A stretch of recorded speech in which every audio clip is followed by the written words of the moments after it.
See folks staying here. Feel free to move down towards the center, towards the front. Have a better discussion. I'm going to talk from over here because it feels. Okay. Let's see. So this is a diverse panel and a distinguished panel, and several panelists have asked me, well, what are we going to talk about? And this panel is so distinguished, I actually hadn't gotten that far. I thought just bringing these people together would create a great conversation. But that's obviously not sufficient. Let me introduce the panelists. To my right is John Terry, Dr. John Terry, who's Executive Director of GOMI, which is another great acronym. I don't know if did the students actually say what GOMI is? Gulf of Maine Institute, not to be confused with the Gulf of Maine Research Institute. That is GORMI. I'll explain that a little bit more. Okay, good. Yeah, I'm not sure I understand that myself. But it's great to have you here, John. And next to John is Sherry Godlewski, who is with the Department of... Sorry, I have old friends. Has brought some groupies here. I said this panel was distinguished, but I didn't know it was that distinguished. You're back in the audience. That's right. Hey, gotta do I it. better, yeah. And Sherry's worked for 20 years with the Department of Environmental Services in New Hampshire, and is currently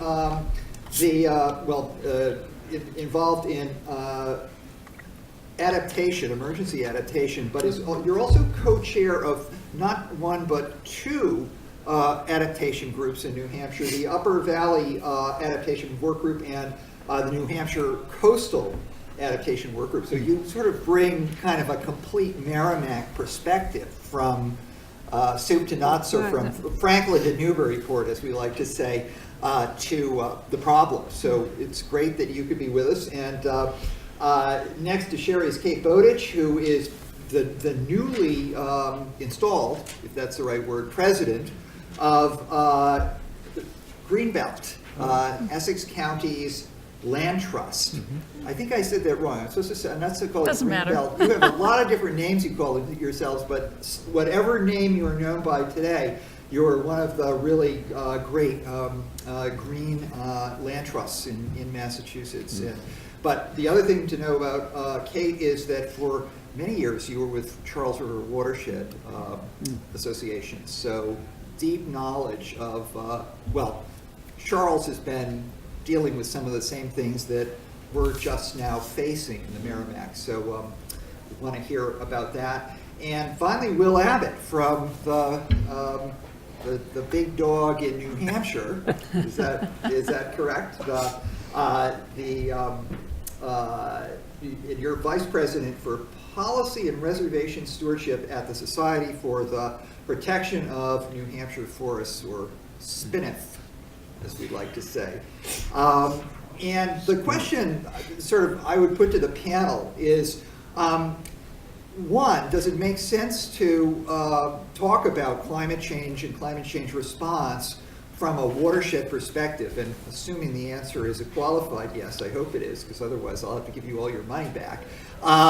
What approaches, or what strategies make the most sense in watersheds? And we have on our panel, two folks who are with land trust organizations, and two who are with sort of broader environmental concerns. So we're really raising some questions about what makes sense in the upper Merrimack and what makes sense from a land protection point of view.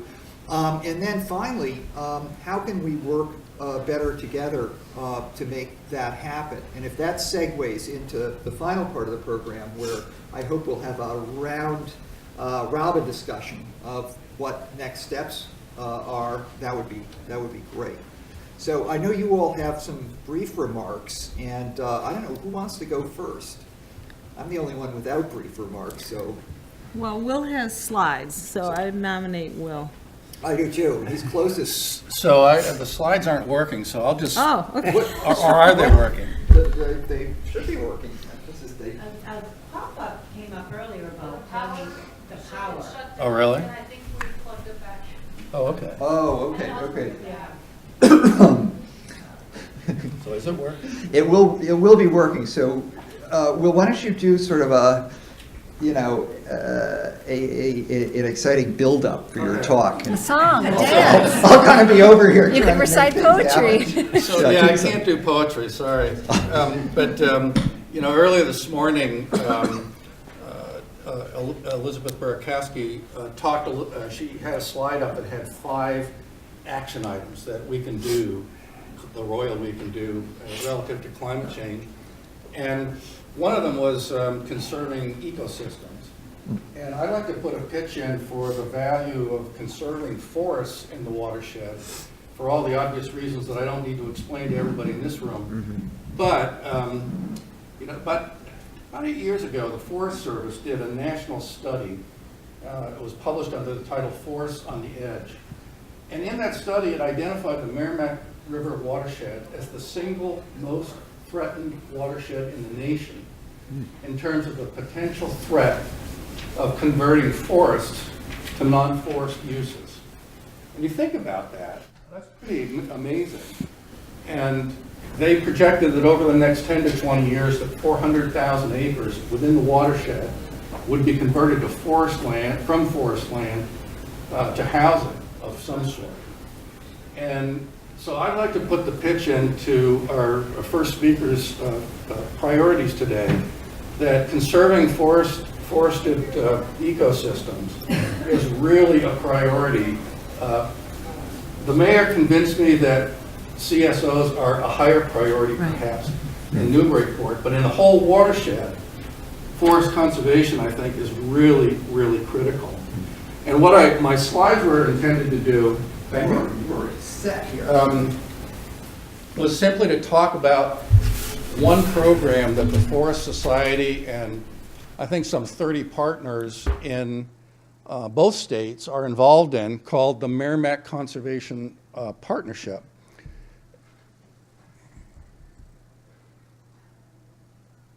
And why here? We've covered a lot of this today already, but there remain some really critical terrestrial and aquatic habitats from Franklin, New Hampshire, all the way down to here. We've heard a lot today about drinking water, and obviously that's a very key part of this. When this partnership got together, and the partnership includes land trusts, non-government organizations, as well as municipalities and state agencies in both states, we put together a plan, and the purpose of the plan was to try and identify where the key conservation lands in the watershed are. And then we took the next step. We tried to identify where the drinking water was most at risk.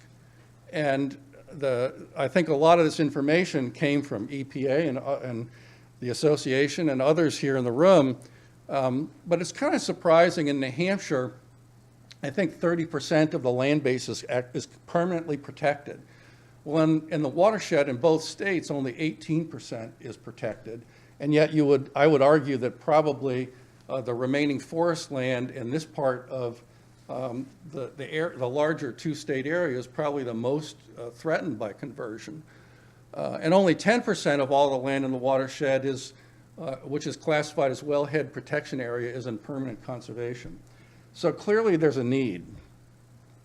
And the little organization that we put together actually funds, for those of you who aren't totally familiar with land conservation work, one of the hardest things sometimes is in relative terms, it's easy to raise money to buy land.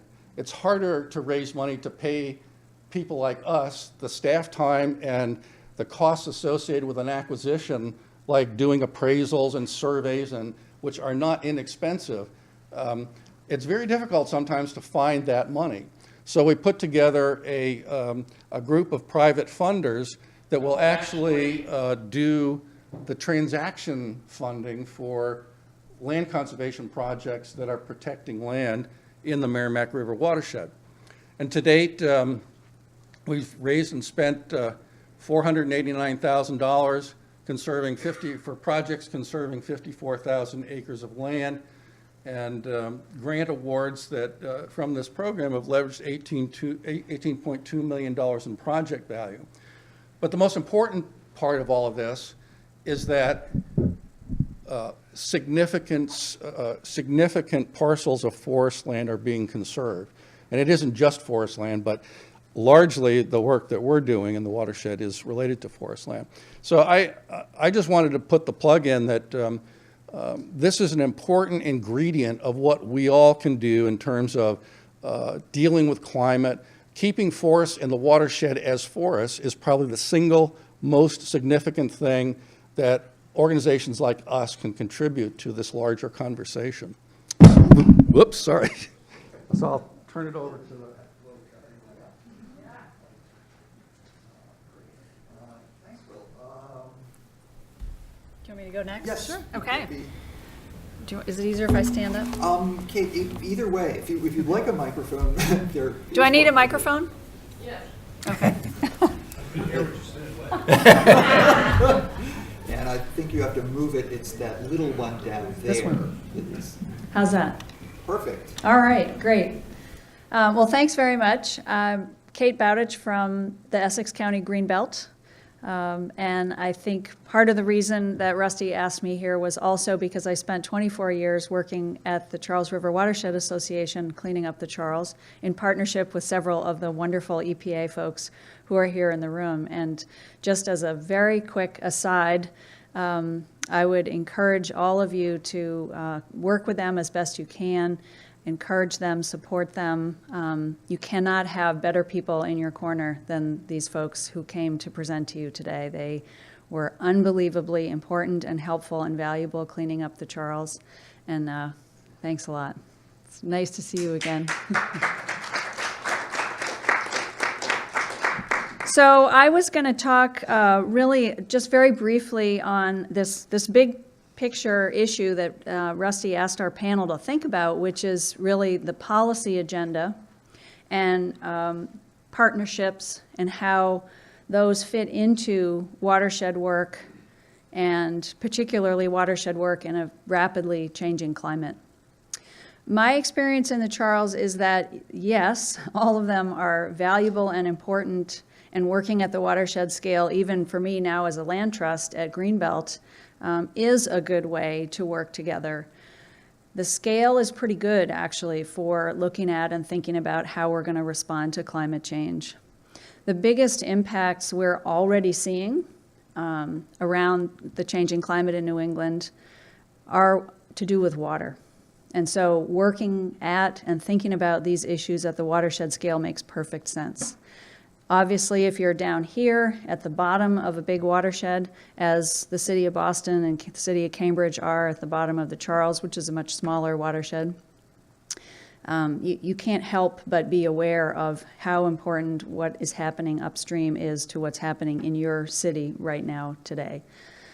So I think it is a perfectly appropriate scale to be thinking about this work at. I also think, from my experience, that it's a good scale for partnering and putting together effective partnerships to try to get things done.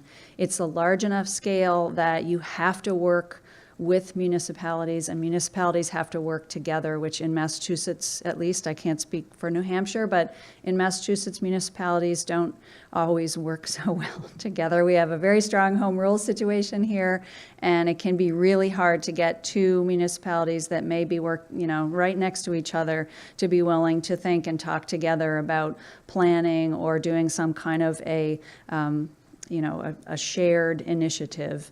So it can be tough, but it's really the right scale, because if we're going to be effective, we have to be able to work a little bit better together.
That's almost always going to be the case. So I would, to Rusty's question of whether working at the watershed scale on these issues makes sense, I really think it does. And I am biased, I admit, from many years of working on watershed issues. But now that I have a real focus in my current work on land conservation, and certainly share the perspective that maintaining natural land is a critical component for our success in the future if we're going to be able to deal effectively with a rapidly changing climate. It's a wonderful change and opportunity for me at this stage to be thinking about what that really means and how the work that I think can be most successful moving forward does involve partnering in some new ways and different ways. Policy is slow, and it's really effective. So I highly recommend that if you're a person who, either through your work or your personal interest, your volunteer time, whatever, it has an interest in policy, it is a great, powerful tool. One of the things that we hear every time we're with EPA is that they have tremendous skills, tremendous capacity, wonderful tools, committed career people, but they don't have enough resources. How can we as a community try to use our voices to impact at the policy level what our federal and state and local governments are going to do for us? A lot of that is going to happen through policies, through slow, careful processes where you work with the regulators, where you work with politicians and you work with community groups and you work with people to try to figure out what are our shared goals and how can we develop policies and regulations that will reflect those goals, and then they have to be acted upon and move forward. So I've had the wonderful luck of working on some tremendously powerful and important policies in the state of Massachusetts and with Region 1 at EPA, and some that were not successful, but were nevertheless important because good things came out of them. Just wanted to mention a few examples. Some of you will remember the Watershed Initiative. I think Peter Phippen was here earlier. He's one of the people I worked with on that for a number of years. The Watershed Initiative ended up closing down, and nevertheless, it gave a lot of us who worked on it, a lot of people in state government, a much better understanding of what the challenges were. And to some extent, I would credit that with the creation of the Massachusetts Rivers Alliance, which is a wonderful, powerful, and important organization. So lots of interesting things come out of those. I've had the great good fortune to work on lots of stormwater policy work and stormwater permits, both at the state and federal level. It's a slog, but it's really, really valuable and important work. So I think particularly just in terms of those questions of how we make this work happen, it's a combination of education, advocacy, careful, patient work, and then sometimes getting angry. I've spent plenty of time in court as well as plenty of time working on policies, and you do need to be able to do both. The final thing I wanted to talk a little bit more about was just the partnership piece. I think it's really important that we demand change. And partnerships are a great way to do that. There's so much excitement and power and youthful energy in the climate movement across the country right now. And we're sitting here in this room and we don't have a lot of that energy right now. We need it. And that movement that's really focused on climate and very energized is a lot about water. And it's a lot about our future. And it's a lot about land and the way that we develop where we live. So I think if we're going to be able to build effective strategies for moving forward, who we partner with and how we partner is really going to be a big piece of the solution there. From the land trust perspective, I am always hearing everywhere I go when people talk about climate, most effective and important and cheapest thing we could do to protect ourselves and to create a resilient future in a changing climate is to protect open land, to protect natural land, to protect intact ecosystems. That's great to hear, but there's not enough people who are actually doing that. There's not enough money available, there's not enough education available, there's not enough advocacy available. We can only do it if we partner, if we work with farmers, and if we work with people in urban communities, and if we work outside of our traditional comfort zone. So coming out of the Charles in a really successful cleanup story where we had a lot of these different pieces had to come together in order for that cleanup to be possible. I think the same thing is really true here in the Merrimack, and I think the same thing is true generally across the field of climate change and environmental protection. So happy to answer questions, but I'm gonna end with that.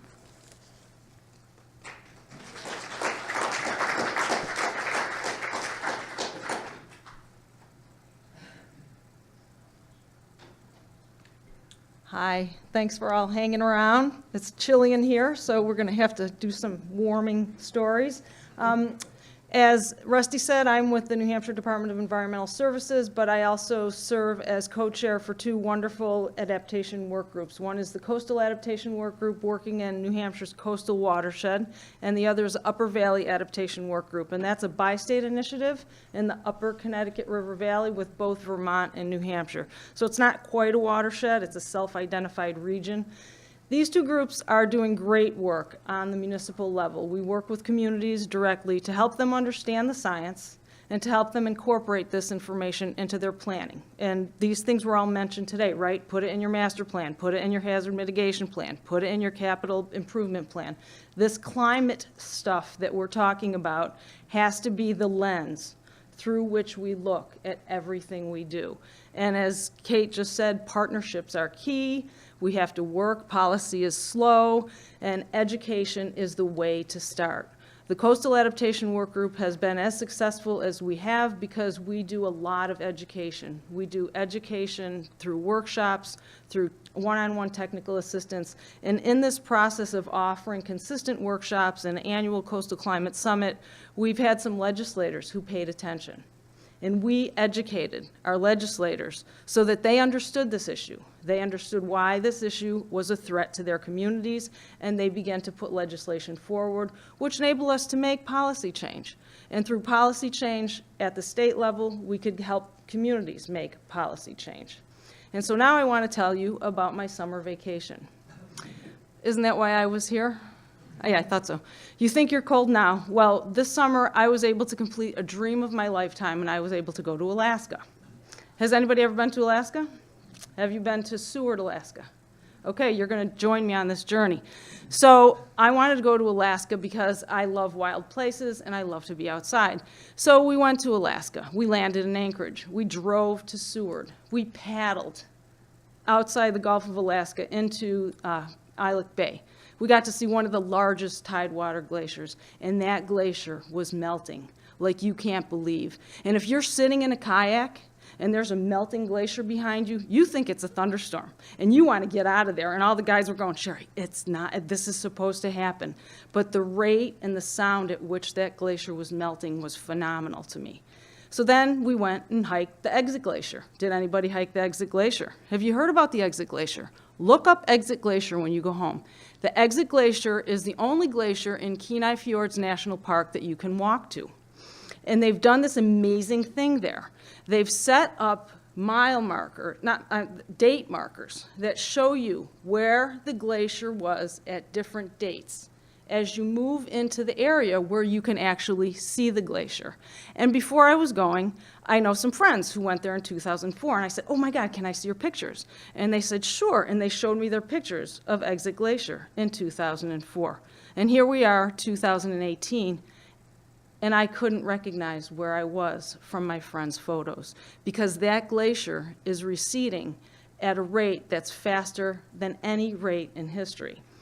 And so I'm standing there, and I'm in disbelief, and there's a person with a bazillion kids, they were all theirs, and the kids are all running around, and they're like, oh, what are all these signs? And the mom says, those are mile markers. And I'm like, no, those are year markers. These are showing how fast this glacier is receding. And I went to get on my soapbox to tell the story of climate change to these children who didn't know it. And my partner's like, come on, we're on vacation, you get out of here. Took me down the mountain, and I cried. I cried because I was so sad that the rate of change in this national park was not better interpreted. I was so sad that the rate of change at these tidewater glaciers was not better interpreted. So then, I go into a crab restaurant, and I'm standing there trying to get it together, and I see Sarah Thorne. Does anybody know Sarah Thorne? Sarah Thorne's been with the Forest Society for years, and then she transitioned into high school education. I had been in her classroom like 3 months before teaching her class about climate change. And I said, Sarah, did you see the exit glacier? She goes, yes, it's very underinterpreted. And so that's my message to you folks. You're doing great work. You're concerned about CSOs, but CSOs are worse because it's raining more. Okay? CSOs are worse because there's more people and we're developing forested lands. So what I want you to do, and my challenge to you, is to connect the dots. To connect the dots between extreme weather events, the pollutant loads that you're concerned of, any change in land, and how it relates to climate change. Because children born today are going to be alive in those projections that Liz Burakowski showed us today. 2070 is not that far off. For us, we're old, right? We're good. But kids born today, that's what they're going to be living in. 8 feet of sea level rise, potentially. So I want us all to take the challenge of connecting the dots, to thinking about what we know about climate change, to thinking what we know about precipitation changes, CSOs, changing landscapes, and to educate those around you. At the holiday dinner tables, it's always a great subject to bring up. So that's my challenge to you, and that's the work that I do every day. And I'll stop now to turn it over to Dr. Tuttle. Thanks.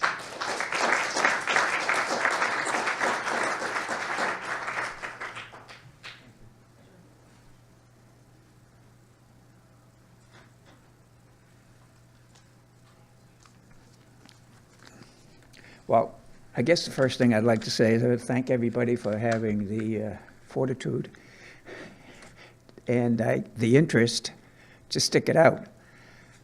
When I was first asked to participate in this panel, I wasn't quite sure why I was here or was asked. And now that I've had the opportunity to meet my fellow panelists and hear a little bit about them, I kind of understand what my place might be. I am the founder and the president of an organization called the Gulf of Maine Institute. You know it because 3 of our students presented to you today. So part of what we do is prepare students to do those kinds of presentations. The other part of what we do, my reason, here's my thing. I'm a grandfather. I have 5 grandchildren. And 18 years ago, when these issues around climate change first began to bubble up more to the surface, I became very concerned about what was going to happen for them if things were as bad as things were predicted then. And God knows things are being predicted a lot worse now. And a friend of mine, we decided, well, we ought to kind of think things through and see if there's some way that we couldn't form some organization that could help them learn the kinds of things they're not learning in school. So the term education's been thrown around a lot, well, some anyhow, today. We were concerned about bringing young people together in a kind of education. Is there something, am I doing something bad? In a kind of education that would really prepare them to be future stewards. We really begin to prepare them to understand and integrate what's needed to be a citizen steward. And we came up with kind of the following. You can't just be a scientist. You can't just know scientific facts. The panel's already more than alluded to this. You need to be able to be a functioning citizen in your community. And to need that, you need specific civic engagement skills as well as analytical scientific skills.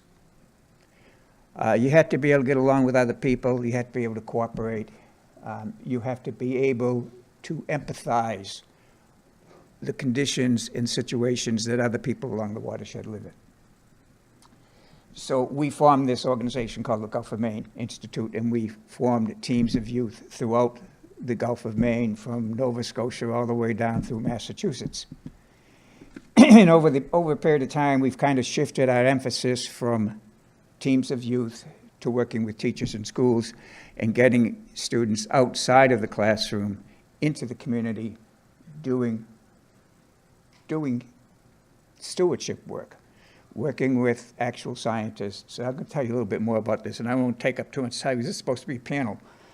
And you guys probably have some questions, and we may have some answers.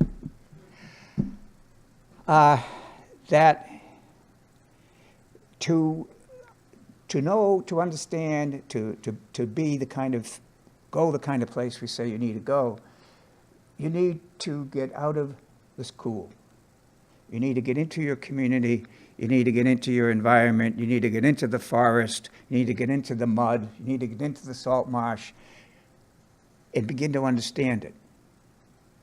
You gotta, we don't all just learn through here and through books. We learn through smell. We learn through touch. That's how we learn to love. And so part of what we need to do is love our planet, right? That's an old hack, but there's a real truth to it. Because if you take young people out and you connect them to their environment, they become electric. You don't have to do, all you need to do is kind of focus things, because they're going to start asking you questions. You take them to a salt marsh flat and they see the green crabs, and you're talking about invasive species, and suddenly the green crabs are burrowing these little holes. They want to know, well, do they live there? What do they do? And question builds on question builds on question. Also, of equal importance, now I'm a social psychologist, so I'm probably going to talk crazy psych stuff, right? But of equal importance is their bonding. They're making an actual connection, a bonding connection between themselves and the environment. This is really important. What we're bringing to the table, we have long-term and short-term interests here. These students are now working we have 4 pilot projects now. Interestingly enough, 3 of them are in the Merrimack River Watershed. We didn't plan this, but this is just the way it happened. That we have students engaged in the community doing the kinds of work we said, and I'll give you a couple of examples in a minute. They're actually out there doing something. They're learning in the process of doing something about climate change, because all these projects have to have a connection, which isn't hard, because now everything's connected to climate change, if you think about it. Then they're connected that way. They begin to work within the community. They begin to understand how other people can play roles. We connect the school up with an agency or an organization in the community, or more than one, that's engaged in research, that is field-based kind of research. So we have 4 pilot sites right now. How am I doing on time? Okay, because I don't want to monopolize someone else's time. This will be quick, but I think it'll help you better see what we're trying to do. We now have 4 pilot sites: coastal, suburban, urban, and rural. Coastal one is in Kennebunk, Maine. The rural one is up in Bethlehem, New Hampshire, connected with the Hubbard Forest, and that's an elementary school. The Kennebunk one is a high school. We have a Newburyport one, which is the coastal. That's also a high school, but it's also connected with the middle school. And we have an urban one, which is in Lowell. So we have 3 of them right along the Merrimack River Watershed. What we're trying to do is bring together teachers, schools, and researchers to begin to develop curriculum within the school that really focuses on climate change and focuses on the Gulf of Maine watershed, gets students outside of the classroom into the community actually working and doing something.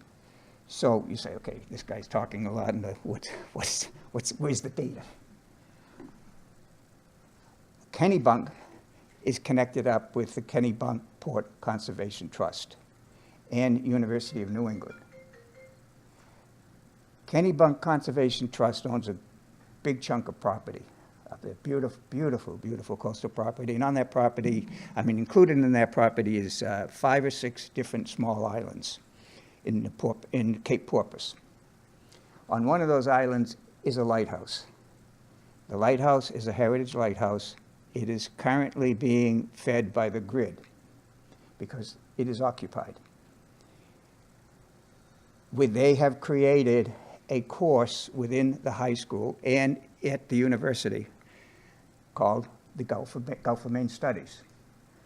The students' project for that course is to work with the Kennebunk Port and the Cape Porpoise people to investigate the possibilities of converting that lighthouse, take it off the grid, and put it into alternative energy.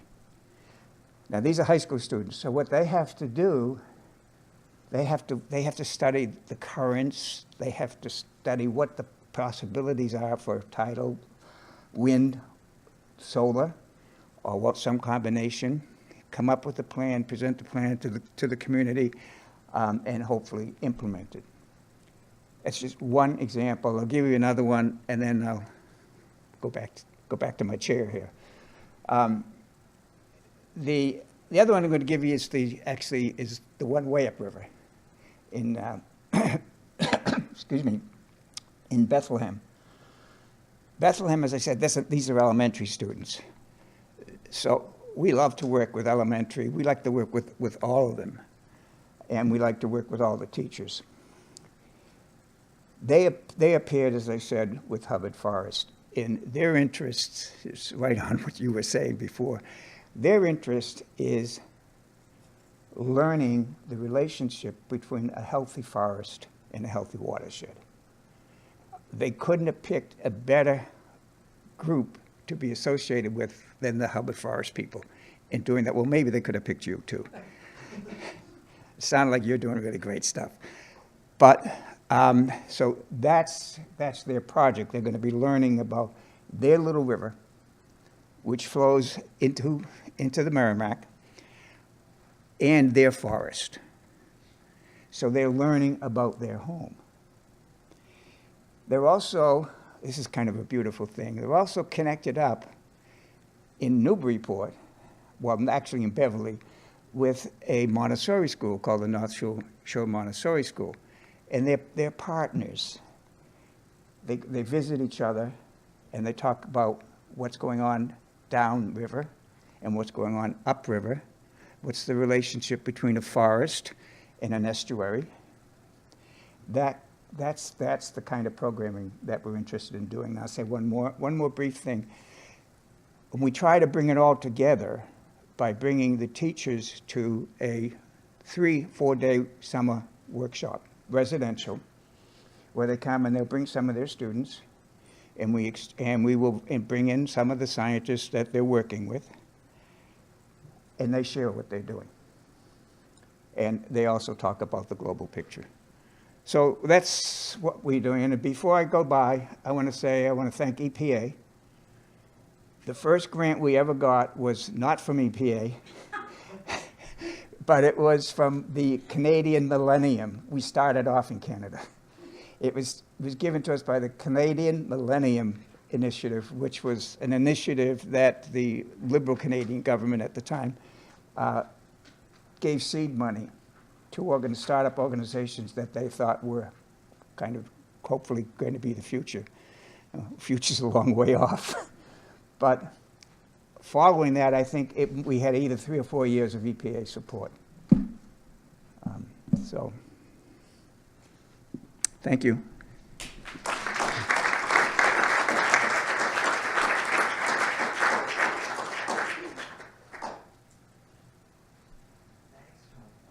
Well, I want to start us off with a question, but I hope that we'll turn this into maybe a discussion about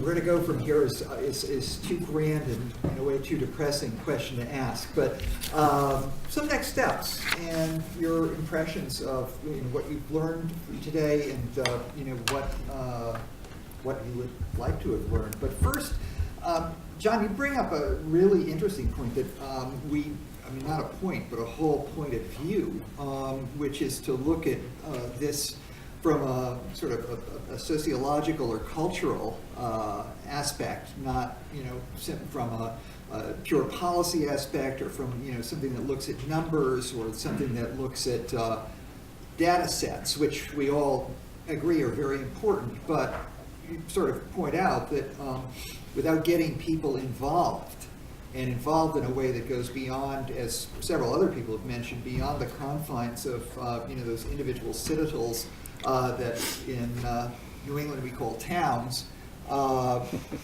to achieve a level of cooperation that is watershed wide or regional. How do we do that? What if you have sort of an ideal approach or strategy or project that would help bring that about, or that you've been involved in, what would it look like? What did it look like?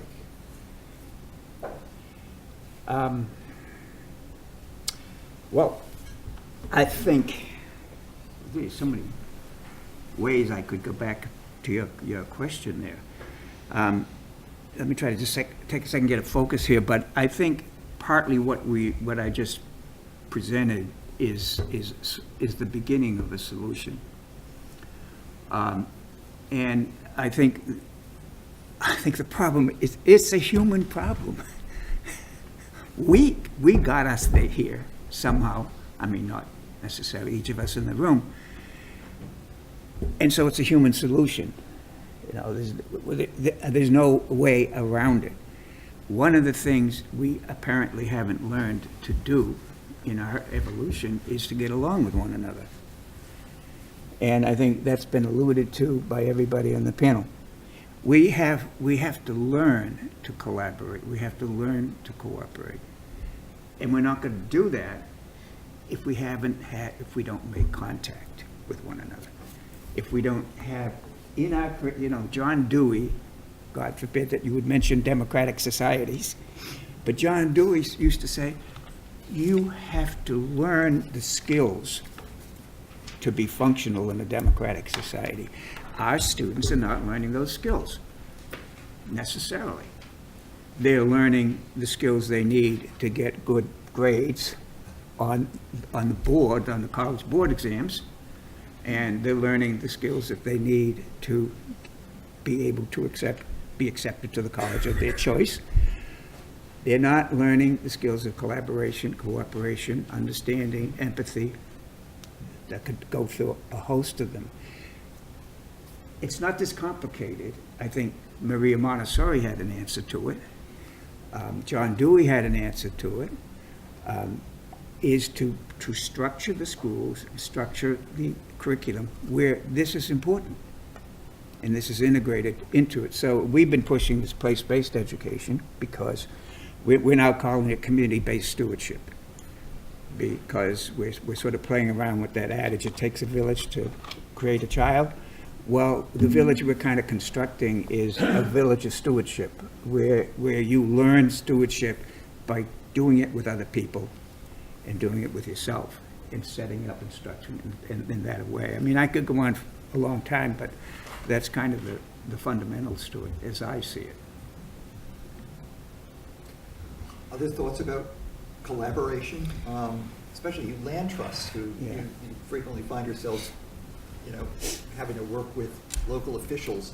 How do you develop collaboration around that? I think in my experience, successful cooperation depends on finding the areas you agree on at the beginning. There are people that you have to work with who may be very different from you. They may have completely different other things they work on.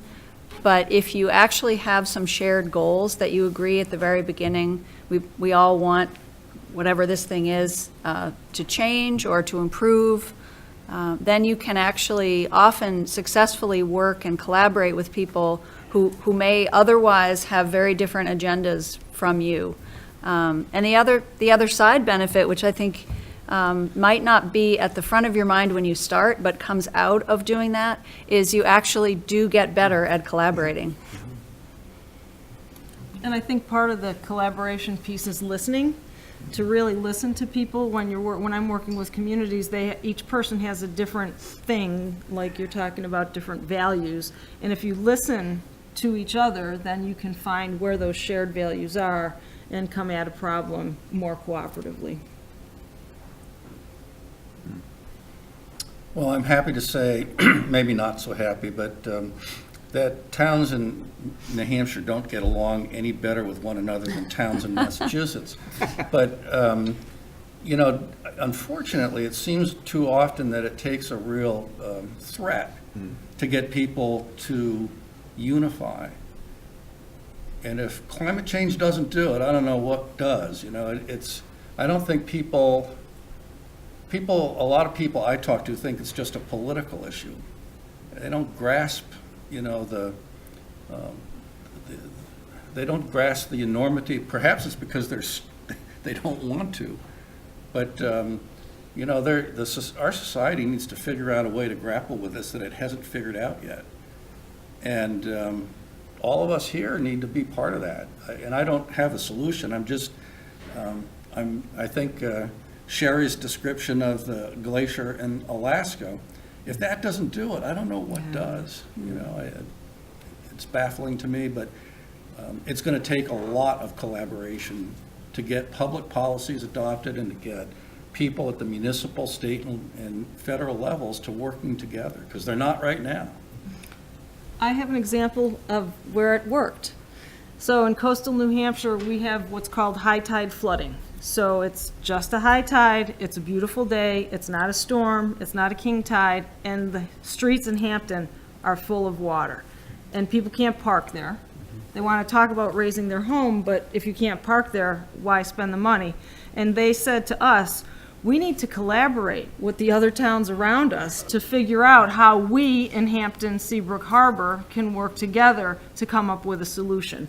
So I think you're right, Will, that this is an issue that gets us out of our silos, gets us out of our fiefdoms to say, well, what are you guys doing?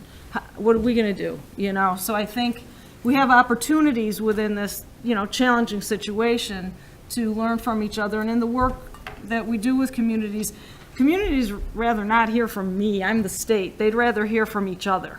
And so we try to set up that dialogue so that communities can talk to each other. And how did you get that policy changed? And how did you change your zoning ordinance? And they can talk amongst themselves. And so giving that opportunity to communities, I think, is also helpful. On that, some folks are still here from EPA, and the chart we saw actually from Will, the work that the Forest Society and others did on land use planning. I was wondering if something like that could be integrated into the work that EPA is thinking of doing, or sort of suggests itself as an example of stuff that could be all meshed together. The drinking water, I was part of the group when they submitted data, pulled it from our GIS that we had, and amalgamated it. The Forest Society did a great job in terms of ranking where the wellhead protection areas are, so where the conserved lands are already, where the drinking water sources are, and the land conservation pieces, and what's available to be conserved, I think, are really well done in that report. And I think it's online. It really behooves everybody here to take a look at that report in general. you know, when that came out, I think the next step was going down, and it goes all the way down to Plum Island, and I'm down in Gloucester, it wraps around to Cape Ann as well, and includes the Great Marsh.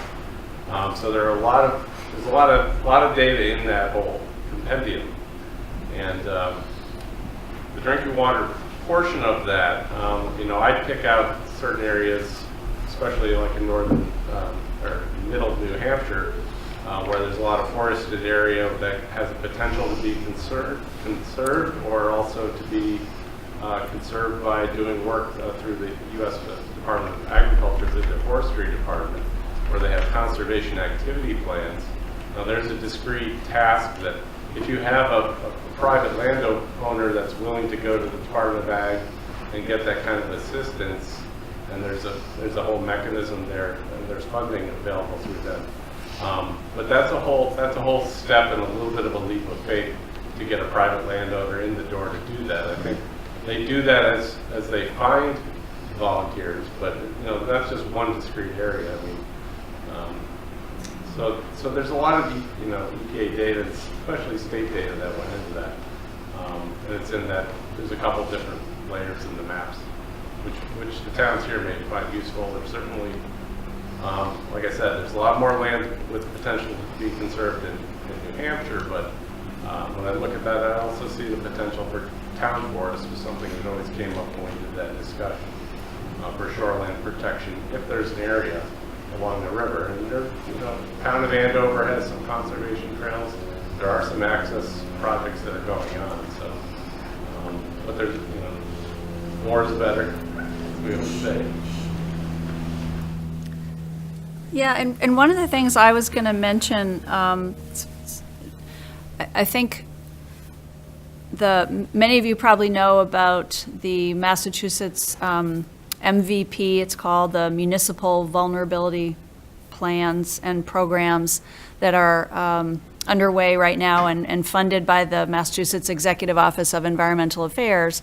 And I think it's a nice example of a way that municipalities can get some state funding and some state support, maybe use some of the tools like those shown today by EPA to help them in those planning and analysis processes, and try to find places or projects where there's really multiple benefits. So if you're a municipality that has CSO concerns, and you're also worried about flooding and vulnerability to increased flooding with more precipitation. If you think of a time like now where we have such a high water table, and the levels of lakes and ponds right now is very, very high. All our wetlands are saturated and full of water, and the water tables are going to keep rising all winter. Imagine what it's going to be like next spring. So I think municipalities have these things very much at the front of their minds, as well as just residents and citizens. And so the more tools that you can use to identify areas where we are vulnerable because of flooding, we are vulnerable because of mosquitoes and insects coming into new areas perhaps, or whatever concerns you might have in your municipality that you're looking at through the MVP analysis. These, I think, protecting land and protecting forested and open space can be a piece that gets added into all of those vulnerability planning processes to try and figure out, if we're going to spend money to do things, let's spend money in areas where we're going to get multiple benefits that will include climate change benefits. So I think that's just a good example of bringing together some of the policy issues and some of the science and data that's available, and then working with partners to try to make some of those, implement some of those things that you can identify. Does New Hampshire have something similar to the MVP? I'm just wondering. I mean, Justin described, an incredibly sophisticated program in Nashua, but I'm not sure whether something similar is happening across the state. No, I always like to hear Massachusetts people talk, because they start out with, we just got funding for, and you never hear New Hampshire people say that. You just don't. So all our coastal communities, 17 coastal coastal communities have a detailed vulnerability analysis done for them, and that was funded through various grant programs. There's a lot more money going to coastal vulnerability than there is towards inland vulnerability. There's more money going towards large city vulnerability than there is rural vulnerability. So when you go into the upper Connecticut River Valley, it's a very vulnerable area, very flashy watershed, but there's not a lot of funding for that. And so we don't have detailed vulnerability assessments for other communities in the state, unfortunately. And it'd be great to, I took notes to see what that looks like, and maybe we could replicate it and figure out a way to have at least some sort of an initial checklist for communities to look at to sort of start to think about their vulnerabilities. Yeah, that would be good. And that leads to sort of a vulnerability we haven't really focused on too much, but it's been implied, and want to ask the land trust folks about that. I mean, your business is protecting, you know, the most valuable land forever. And the problem is, what if forever starts to change geographically?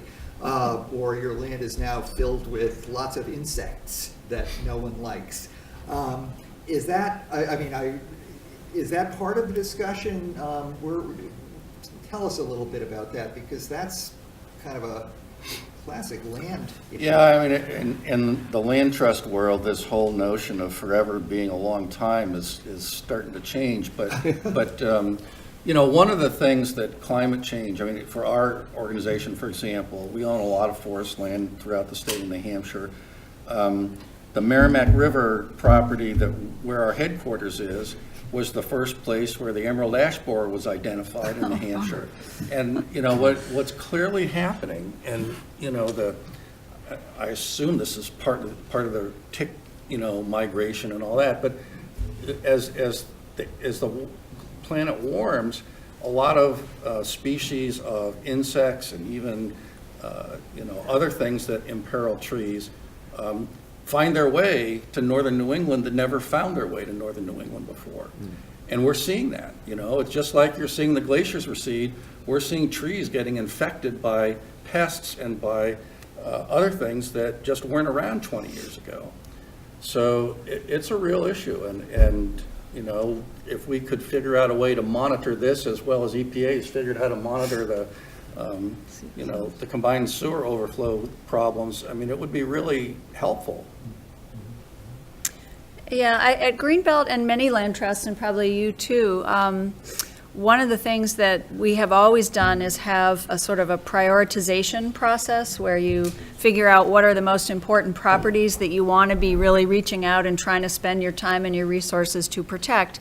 And many places, at least in the Massachusetts Land Trust community, and I think across the country, many land trusts are expanding that prioritization process to look at climate change as a piece of that. And for Greenbelt specifically, where water and these flooding issues are really front and center for many of us, many of our communities, we've added to what I think are the more typical climate change indicators for that prioritization, a lot of things like flood storage capacity and infiltration capacity and areas where water can get into aquifers as one of the lenses through which we look at land and prioritize land, and knowing that we're going to be getting more and more rainfall that we need to cope with. So I think it's definitely an area that land trusts are really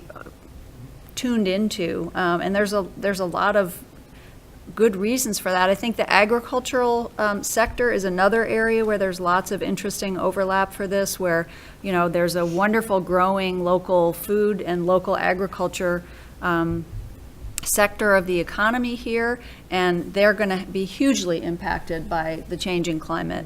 And so we're spending a lot of effort on saving farmland and on keeping people actively farming and having a local food economy here in New England.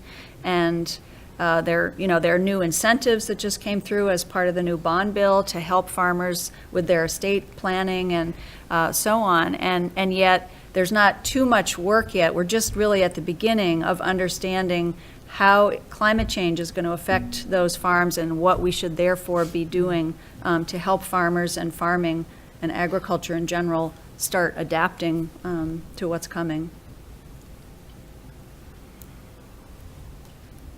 Any questions or comments from the audience? Again, I apologize about those cookies. I was hoping everybody would be wound up with chocolate, but let's wind ourselves up. Just one thing I just keeps coming to mind is one of the things that you said, Sherry, about connecting the dots, and it seems like there's just too many people out there that really they just don't have the education or the background, and obviously starting with young kids, trying to get them to understand and connect with the environment is really important. But it's almost like everybody's been touched by cancer. I don't know anybody who hasn't, and so a lot of money and effort goes into looking at that. Somehow it seems like people need to realize that this is going to impact every facet of their lives, and health is so important to all of us. So how do you make everybody passionate, not just the science community,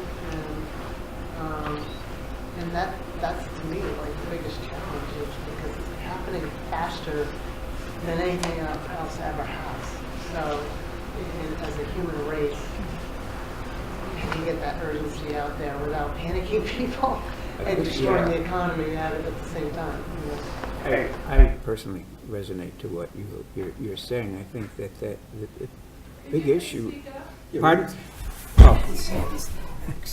So I just go over there? Or just talk a little louder. I It can, does work. I can The talk. battery's back. Okay, we'll pass this around. But sort of like, what do you do with a large segment of the population that doesn't know, doesn't care, isn't involved, and needs to be panicked, but we don't want to panic them? Well, wait a minute. Just back up a second to the. Okay. Think of all the those beautiful tables and everything you guys from EPA brought. You put up in front of everybody, very convincing to this audience. How many people could really understand those tables? And why can't they? Because they've not been well enough educated. So if they're told that that's all fake science, that's what they believe. That's what they understand. And I think that's what we have to understand when we talk about education. Education is much more significant and important to human development than it's given credit for. And we have to build constituencies. And we can't build constituencies by ignoring the ignorant and putting them aside. We have to have them understand that this is serious, this is issues, and we have to figure out ways to talk to them and figure out ways to bring them in. So. Yes. It's frustrating. The microphone? Well, no. I just wanted to follow up on that a little bit because what you said about the glaciers and how that affected you emotionally. And I think a lot of it is about getting people to emotionally connect to the river who aren't going to understand the charts. And I was thinking about the Hudson River. Was it you who used to work? Somebody used to work with the Hudson River group, and thinking about Pete Seeger, who did it through music. So maybe it's about looking at the arts, music, some of those beautiful, beautiful drawings that are part of the calendar that would resonate with people. So they really don't have to understand the charts, but understand that they're connected to the river. And then what's threatening it? So connecting emotionally and then caring about it. And I think it depends on your audience. You know, if you're talking to a watershed council, everybody here cares about the river. You're talking about health impacts. If you talk about Lyme disease, if you ask somebody in a room like this, how many people know somebody who's had Lyme disease? a lot of hands are going to go up, and that gets at your cancer angle. And then that's Yeah. where you can connect the dots. And kids with asthma, how many kids have asthma? So if your concern is about public health, and that's who your audience is, that's the piece of climate change you talk about, is the public health impacts. If I'm talking to businesses who don't really care about climate change, but they care about their bottom line, I'm going to talk about energy efficiency, because we're not going to talk about climate. We won't have that divisive political issue, but we're going to get them to be more efficient because they're going to save money. And I think that's a big communication piece when we talk about this issue. And in this room, we're going to resonate with the river, because that's what we all are here for.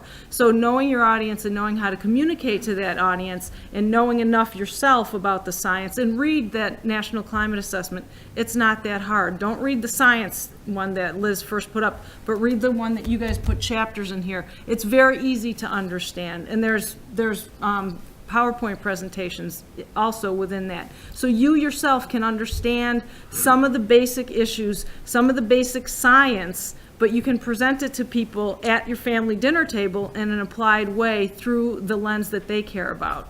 And your point is well taken. It's how do you get people to join in? To expand upon that, a great resource that we were able to find to help convince some folks that might not be in this ballpark, Eco America has done a lot of work to try and make this conversation something that's palatable to everybody in some form or fashion. So I think it's ecoamerica.org is a great resource to help with public messaging and stuff like that if you're pushing a campaign like this. So I might be the only one here from the private sector, but I think it has to be a great public-private sector partnership, because you're talking about kids, but the rest of us in here are pretty old. We're not going to be around for these results. You got to get the businesses behind you. There's so many creative, fantastic things we can do on a weekend to come together and to meet as neighbors. Because let's face it, you don't know your neighbors, and then you're going to start to care about your environment and your community. And you're going to work together to solve the problems. Because like you said, it can be solved. And that's what we need to do in order to create the political pressure to implement the policies that the distinguished panel has been working so hard on. But it starts at home, at the family table, and then it goes next door to your neighbor. But there's lots of ways to get the message out. You just have to be creative on how to do it.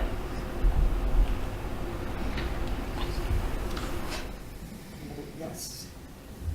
Hi. So I'm Laura. I'm a volunteer for the Merrimack River Watershed Council. I am also a lawyer, so I don't know much. But one thing I have been doing on a volunteer basis is I've been helping with the Instagram account. And it's raised a lot of really interesting issues about outreach into communities who are normally not involved in environmental causes. And frankly, communities that you might feel, some of us might feel a little bit of political division with. Just to give an example, actually a lot of bow hunters have started following the Merrimack River Watershed Council's Instagram. I don't know how that happened, but I'm like, hey, big head, you know, these people are interested in the outdoors. They have an interest in conserving, so the deer are there for them to hunt. And okay, great, I'm gonna like their post, you know. And then we started getting more interest from duck hunters and bow hunters, and I started to feel a little uneasy because I'm a big animal lover. I'm also not a vegetarian, so there's a little bit of a hypocrite there. But I have decided to sort of like take the big tent approach. As long as you're not an egregiously evil-looking person, then I'm going to interact with you on the social media because I want you excited about the river. And I've also tried to paint with a broad brush in terms of ways people might be interested in the river that are different from my own. So I have connected with the Lawrence History Center, tried to kind of feature some of the old mill buildings in the pictures we take. Trying to get some inroads with the different cultural communities. I think the Merrimack Valley is just a really rich cultural environment. My daughter is a high school student in Lawrence. She goes to Central Catholic. I love the Lawrence community. I would love to have an opportunity to get more people involved. So trying to approach it from a lot of different, and businesses, we're of course trying to make friends with businesses too, because we need them, as you mentioned. So it's just been, I've only been doing it for about 2 or 3 weeks, but it's been a really interesting exercise in how we can get people to be excited about the river. And not just people who are like us who come to these things, but people who are from all walks of life and can just feel a sense of pride about the river and find different ways to get interested in it. So it's really not a question. I'm just sharing.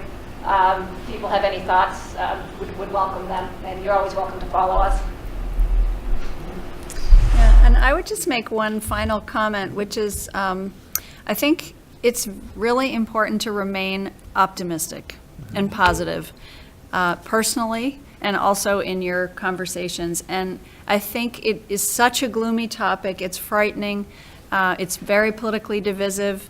And it feels sometimes like it's going to cost so much money and it's just going to be impossible. But having worked on the Charles River cleanup, which we were also told was impossible, that it was just going to be like that. It was an urban river. There's no hope. It would cost billions and billions of dollars. There was not going to be support for it. And it's the cleanest urban river in the United States today. It's an amazing success story. The environmental field is full of wonderful success stories, and people who cared about and loved the environment and were determined to figure out how to make it happen did it. And that's who we are. So we have to just remember that, and I think it makes me happy to come to work every day, to feel like, yeah, we're gonna, this is hard work. There's no doubt about it, but we're going to succeed. We have to succeed, and it's going to be much better in the future because of our work. Thank you, Kate. I think that is a wonderful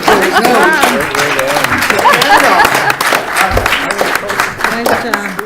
We didn't rehearse that, but thank you all for coming. Thank you for staying. I hope you found this interesting. We'd be interested in your comments. I am going to work out some way of getting your feedback in an anonymous way that will give us We found a thoughts way on to how we get want acid to rain. move forward, Same what we thing want with to the do better, ozone what we hole. like. When I do talks, I always end on positive. We may have some extra lunches out there. If you feel hungry, please take one. Otherwise, I will have to eat them all tonight for dinner. I want to thank our panelists. This is really terrific. These are for panelists who are wonderful people. I had not met any of them until today. So now I feel I've made 4 new friends, and I hope you have all made some new friends. We'll be in touch. So thank you. Thank you. Nice to meet you. Yeah, you too. Thank you very much. Kate, nice to meet you. Yeah, you too.